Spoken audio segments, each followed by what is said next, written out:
Jonathan Edwards, o grande avivalista, 1703-1758. Há 2 séculos, o mundo fala do famoso sermão Pecadores nas mãos de um Deus irado, e dos ouvintes que se agarravam aos bancos pensando que iam cair no fogo eterno. Esse fato foi apenas um dos muitos que aconteceram nas reuniões em que o Espírito Santo desvendava os olhos dos presentes para contemplarem as glórias do céu e a realidade do castigo, que está bem perto dos que se encontram afastados de Deus. Jonathan Edwards, entre os homens, era o vulto maior nesse avivamento, intitulado, na ocasião, Grande Despertamento. Sua vida é um exemplo destacado de consagração ao Senhor para o desenvolvimento maior do intelecto e, sem qualquer interesse próprio, de deixar o Espírito Santo usar o mesmo intelecto como instrumento nas suas mãos. Amava a Deus não somente de coração e alma, mas também de todo o entendimento. Sua mente prodigiosa apoderava-se das verdades mais profundas. Contudo, sua alma era, de fato, um santuário do Espírito Santo. Sob aparente calma exterior, ardia nele o fogo divino, como um vulcão. Os crentes atuais devem a esse herói, graças à sua perseverança em orar e estudar sob a direção do Espírito, a volta às várias doutrinas e práticas da igreja primitiva. Grande foi o fruto da dedicação do lar em que Edwards nasceu e se criou. Seu pai foi o amado pastor de uma só igreja durante um período de 64 anos. Sua piedosa mãe era filha de um pregador que pastoreou uma igreja durante mais de 50 anos. Das 10 irmãs de Jonatas, 4 eram mais velhas do que ele e 6 mais novas. Muitas foram as orações que os pais ofereceram a Deus para que o único e amado filho fosse cheio do Espírito Santo e que se tornasse grande perante o Senhor. Não somente oravam assim, fervorosa e constantemente, mas mostravam-se igualmente zelosos em criá-lo para Deus. As orações, à volta da lareira, os estimularam a se esforçarem, e seus esforços redobrados os motivaram a orar mais fervorosamente. O ensino religioso e permanente resultou em Jonatas conhecer intimamente a Deus, quando ainda criança. Quando Jonatas tinha 7 ou 8 anos, houve um despertamento na igreja de seu pai, e o menino acostumou-se a orar sozinho, 5 vezes, todos os dias, e a chamar outros da sua idade para orarem com ele. Citamos aqui as suas palavras sobre esse assunto. A primeira experiência de que me lembro de sentir no íntimo a delícia de Deus e das coisas divinas foi ao ler as palavras de 1 Timóteo, capítulo 1, versículo 7. Ora, ao Rei dos séculos, imortal e invisível, ao único Deus, seja honra e glória para todo sempre. Amém. Sentia a presença de Deus até arder o coração e abrasar a alma de tal maneira que não sei descrevê-la. Gostava de passar o tempo olhando para a lua e, de dia, contemplar as nuvens e os céus. Passava muito tempo observando a glória de Deus, revelada na natureza, e cantando as minhas contemplações do Criador e Redentor. Antes, me sentia demasiado assombrado ao ver os relâmpagos e ouvir o troar do trovão. Porém, mais tarde, eu me regozijava ao ouvir a majestosa e terrível voz de Deus na trovoada. Antes de completar 13 anos, iniciou seu curso em Yale College, onde, no 2º ano, leu atentamente Ensaio sobre o Entendimento Humano, a famosa obra de Locke. Vê-se, nas suas próprias palavras acerca dessa obra, o grande desenvolvimento intelectual do moço. Achei mais gozo nisso do que o mais ávido avarento em ajuntar grandes quantidades de ouro e prata de tesouros recém-adquiridos. Edwards, antes de completar 17 anos, diplomou-se no Yale College, com as maiores honras. Sempre estudava com esmero, mas também conseguia tempo para meditar na Bíblia diariamente. Depois de diplomar-se, continuou seus estudos em Yale durante 2 anos e foi então separado para o ministério. Foi nessa altura que seu biógrafo escreveu acerca de seu costume de dedicar certos dias para jejuar, orar e examinar-se a si mesmo.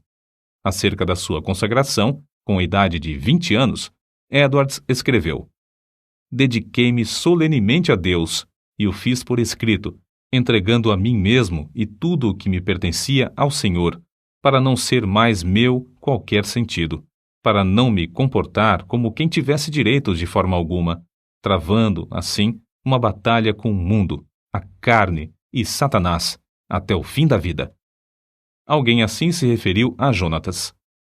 Sua constante e solene comunhão com Deus, em secreto, fazia com que o rosto dele brilhasse perante o próximo, e sua aparência, semblante, palavras e todo o seu comportamento eram acompanhados de serenidade, gravidade e solenidade.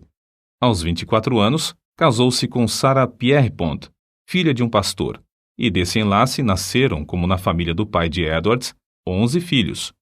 Por ocasião do grande despertamento, ao lado de Jonatas Edwards, estava o nome de Sarah Edwards, sua fiel esposa e ajudadora em tudo. Tal qual seu marido, ela nos serve como exemplo de rara intelectualidade. Profundamente estudiosa, inteiramente entregue ao serviço de Deus, ela era conhecida por sua santa dedicação ao lar, pelo modo de criar seus filhos e pela economia que praticava, movida pelas palavras de Cristo, para que nada se perca. Mas, antes de tudo, tanto ela como seu marido eram conhecidos por suas experiências com a oração. Faz-se menção, destacada, de um período de 3 anos, especialmente, durante o qual, apesar de gozar de perfeita saúde, ficava repetidas vezes sem forças por causa das revelações do céu. A sua vida inteira foi de intenso gozo no Senhor. Jonatas Edwards costumava passar 13 horas todos os dias, estudando e orando. Sua esposa também o acompanhava na oração, diariamente. Depois da última refeição, ele deixava toda a lida a fim de passar 1 hora com a família. Mas que doutrinas a igreja havia esquecido e que Edwards começou a ensinar e a observar de novo com manifestações tão sublimes? Basta uma leitura superficial para descobrir que a doutrina a qual deu mais ênfase foi a do novo nascimento, apresentando-a como uma experiência certa e definida, em contraste com a ideia da Igreja Romana e de várias denominações. O evento que marcou o começo do grande despertamento foi uma série de sermões feitos por Edwards sobre a doutrina da justificação pela fé, que fez os ouvintes sentirem a verdade das Escrituras. O foco de seus sermões era de que toda a boca ficará fechada no dia do juízo, e que não há coisa alguma que, por um momento, evite que o pecador caia no inferno, senão o bel prazer de Deus.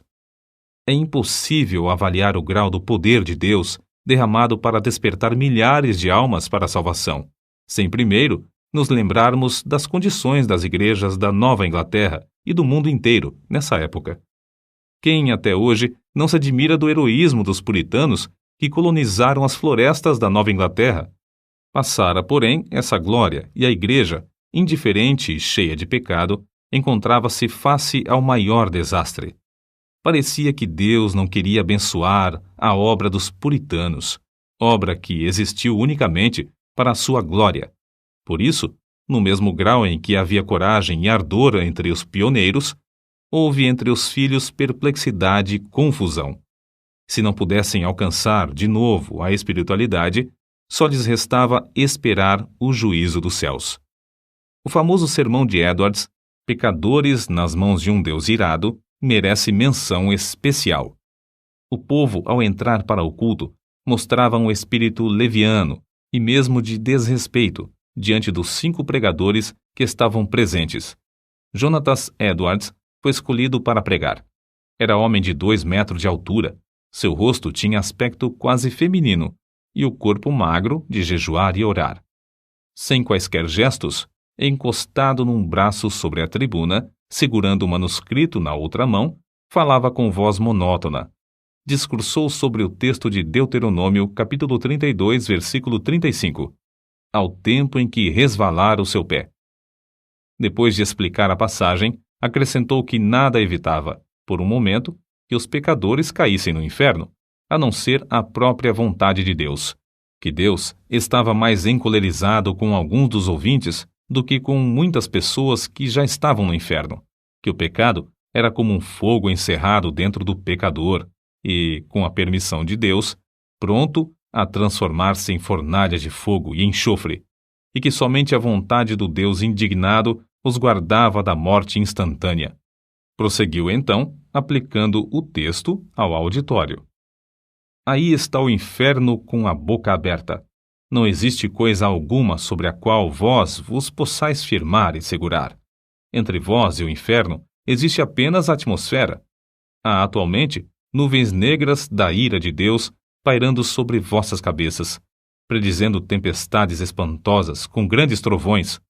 Se não existisse a vontade soberana de Deus, que é a única coisa para evitar o ímpeto do vento até agora, seríeis destruídos e vos tornaríeis como a palha da eira. O Deus que vos segura na mão sobre o abismo do inferno, mais ou menos como o homem segura uma aranha ou outro inseto nojento sobre o fogo durante um momento para deixá-lo cair depois, está sendo provocado em extremo. Não há que admirar se alguns de vós com saúde e calmamente sentados aí nos bancos passarem para lá antes de amanhã. O resultado do sermão foi como se Deus arrancasse um véu dos olhos da multidão para contemplar a realidade e o horror da posição em que estavam. Nessa altura, o sermão foi interrompido pelos gemidos dos homens e os gritos das mulheres. Quase todos ficaram de pé ou caídos no chão. Foi como se um furacão soprasse e destruísse uma floresta. Durante a noite inteira, a cidade de Enfield ficou como uma fortaleza sitiada. Ouvia-se em quase todas as casas o clamor das almas que, até aquela hora, confiavam na sua própria justiça. Esperavam que, a qualquer momento, o Cristo descesse dos céus com os anjos e apóstolos ao lado, e que os túmulos entregassem os mortos que neles havia. Tais vitórias contra o reino das trevas foram ganhas de joelhos. Edwards não abandonara nem deixara de gozar os privilégios das orações, costume que vinha desde a meninice. Continuou a frequentar também os lugares solitários da floresta, onde podia ter comunhão com Deus. Como exemplo, citamos a sua experiência com a idade de 34 anos, quando entrou na floresta a cavalo. Lá, prostrado em terra, foi-lhe concedido ter uma visão tão preciosa da graça, amor e humilhação de Cristo como mediador, que passou 1 hora vencido por uma torrente de lágrimas e pranto. Como era de esperar, o maligno tentou anular a obra gloriosa do Espírito Santo no grande despertamento, atribuindo tudo ao fanatismo. Em sua defesa, Edwards escreveu: Deus, conforme as Escrituras, faz coisas extraordinárias. Há motivos para crer, pelas profecias da Bíblia, que sua obra mais maravilhosa seria feita nas últimas épocas do mundo. Nada se pode opor às manifestações físicas, como as lágrimas, gemidos, gritos, convulsões, falta de forças. De fato, é natural esperar, ao nos lembrarmos da relação entre o corpo e o espírito, que tais coisas aconteçam. Assim falam as Escrituras. Do carcereiro que caiu perante Paulo e Silas, angustiado e tremendo. Do salmista, que exclamou sob a convicção do pecado: envelheceram os meus ossos pelo meu bramido durante o dia todo. Salmos, capítulo 32, versículo 3. Dos discípulos que, na tempestade do lago, clamaram de medo. Da noiva do Cântico dos Cânticos, que ficou vencida pelo amor de Cristo até desfalecer. Certo é que na Nova Inglaterra começou, em 1740, um dos maiores avivamentos dos tempos modernos. É igualmente certo que este movimento se iniciou não com os sermões célebres de Edwards, mas com a firme convicção deste de que há uma obra direta que o Espírito Divino faz na alma humana. Note-se bem, não foram seus sermões monótonos, nem a eloquência extraordinária de alguns como George Whitefield, mas, sim, a obra do Espírito Santo no coração dos mortos espiritualmente, que, começando em Northampton, espalhou-se por toda a Nova Inglaterra e pelas colônias da América do Norte, chegando até a Escócia e a Inglaterra. No meio de uma época da maior decadência, a Igreja de Cristo, entre a população escassa da Nova Inglaterra, despertou e foram arrebatadas de 30 a 50 mil almas do inferno, durante um período de 2 a 3 anos. No meio das suas lutas, sem ninguém esperar, a vida de Jonathan Edwards foi tirada da terra. Apareceu a varíola em Princeton, e um hábil médico foi chamado da Filadélfia para inocular os estudantes. O nosso pregador e 2 de suas filhas foram também vacinados. Na febre que resultou, as forças de nosso herói diminuíram gradualmente até que, um mês depois, faleceu. Assim diz um de seus biógrafos. Em todo o mundo onde se falava o inglês, era considerado o maior erudito desde os dias do apóstolo Paulo ou de Agostinho. Para nós, a vida de Jonatas Edwards é uma das muitas provas de que Deus não quer que desprezemos as faculdades intelectuais que Ele nos concede, mas que as desenvolvamos, sob a direção do Espírito Santo, e que as entreguemos desinteressadamente para o seu uso.